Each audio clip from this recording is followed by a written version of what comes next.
In the quiet town of Blackwood, there lived a girl named Rose. She was known as the town's introvert, always avoiding conversations and social gatherings. Her quiet and reserved nature set her apart from her peers, making her somewhat of an enigma in the close-knit community. One day, as Rose sat in her classroom, she anxiously awaited the school day's end, fearing that her classmates would once again try to persuade her to join them for some activity. After school, her sole desire was to make it home as quickly as possible, where she felt safe and secure. She was particularly anxious because Halloween was approaching, and her friends, especially Jessica, had been insistent about celebrating it together. As the final bell rang, signaling the end of the school day, Rose felt a sense of relief. Gathering her belongings, she determined to make a hasty escape. But, just as she thought she had managed to evade her friends' invitations, Jessica approached her. Rose, you can't avoid it any longer. Halloween is just around the corner, and we have to go trick-or-treating together. It's going to be so much fun. Rose hesitated, her fear of social interactions clashing with the desire to maintain her friendship with Jessica. After a long discussion, she reluctantly agreed to join her friends for the Halloween night's adventure. As the days passed, the weight of the promise she made to Jessica grew heavier. She had a sense of foreboding that refused to fade, as if something sinister lurked just beneath the surface of their quiet town. The fear of Halloween night was amplified by the strange occurrences that began to plague Blackwood. On the eve of Halloween, Rose prepared for the night ahead, donning a black cloak to conceal her identity. She met Jessica, who was dressed as a ghoul, outside her house. Together, they set out on their candy-collecting adventure, venturing into the eerie Halloween night that had befallen Blackwood. As they visited house after house, collecting candy and enjoying the spooky decorations, Rose's unease grew. The once familiar streets seemed twisted and unfamiliar. The residents they encountered appeared odd, with strange, unsettling smiles on their faces. The town itself had transformed into something otherworldly. Jessica, I'm not sure about this. Rose whispered, her voice quivering. Come on, Rose, it's just a bit of Halloween fun. Jessica replied. However, Rose's unease only deepened as they ventured deeper into town. They ended up in front of the old, abandoned mansion at the edge of town, a place known for its dark history. Let's not go in there, Jessica. Rose said, pleading for them to turn back. But Jessica's enthusiasm was infectious, and she insisted, "Oh, don't be such a scaredy cat, this will be the highlight of our Halloween." Inside the mansion, they stumbled upon an ancient, dusty library filled with eerie and unsettling books. What is this place? Rose wondered aloud. Jessica's eyes gleamed with excitement. I don't know, but it's incredible. Let's take a look around. Rose tried to convince Jessica to leave, but it was too late.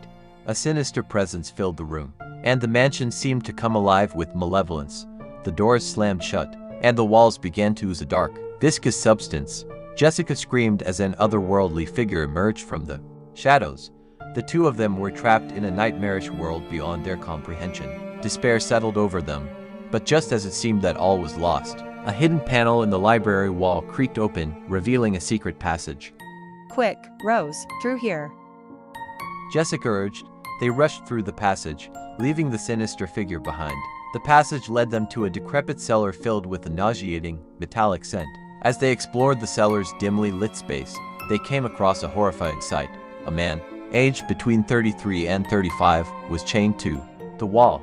He was in a feral state, with wild, unkempt hair and a haunted look in his eyes. He held a raw rabbit, tearing into its flesh with his teeth. Jessica and Rose stood in stunned silence, their hearts pounding. The man's desperate actions were unnerving.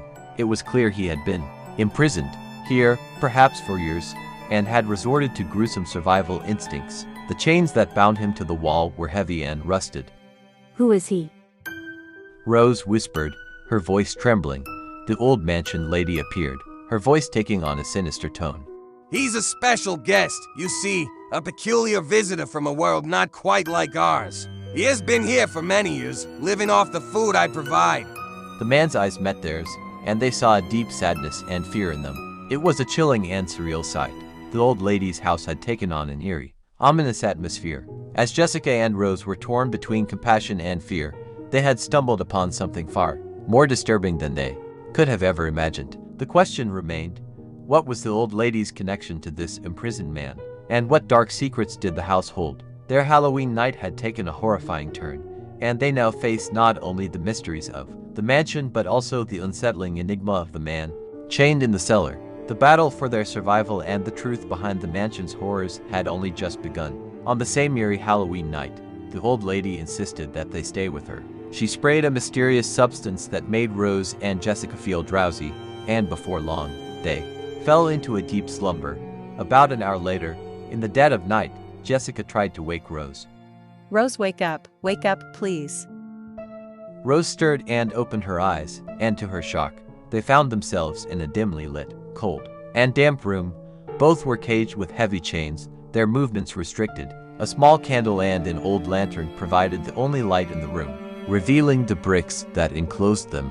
They were trapped, and there seemed to be no escape.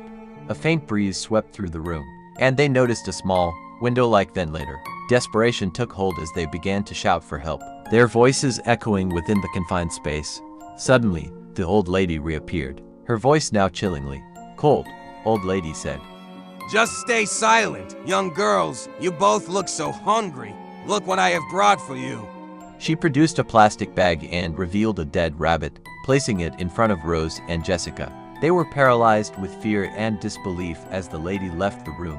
Old lady said, "I'll come back in some time. You can't use your phones." The old lady departed, locking the door behind her. Rose and Jessica looked at each other in despair, and Jessica realized that their phones were gone. The old lady had taken them. Tears welled up in their eyes as they felt a sense of hopelessness. They had no way of contacting anyone for help.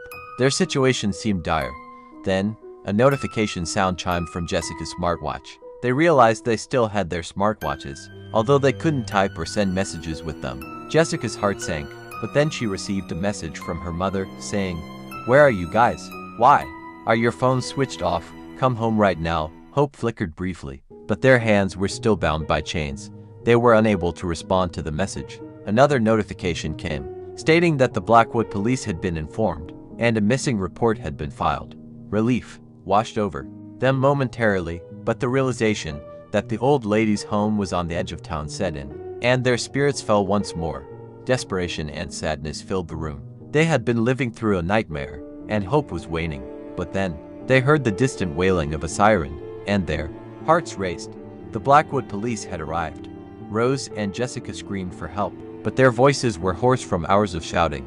They listened anxiously as the police questioned the old lady about the missing girls. The lady denied any knowledge of their presence. The police, suspicious, conducted a brief inspection of the area outside the house. Just as they were about to leave, they heard a loud crash from within the house. The lady tried to convince them that it was nothing, but the police were not convinced. They decided to investigate further. Rose knew it was there. Chance. She grabbed the lantern and smashed it on the ground. The glass shattered, and the oil inside ignited, creating a small fire. The police noticed the flames and returned to the house. The old lady desperately tried to maintain her facade, but the police discovered Rose and Jessica, chained and terrified. They had found the missing girls. The old lady was revealed as a psychopath and mentally disturbed. She was promptly arrested and sent to a mental asylum, and the horrifying incident would forever haunt Rose and Jessica, a nightmarish experience they could never forget.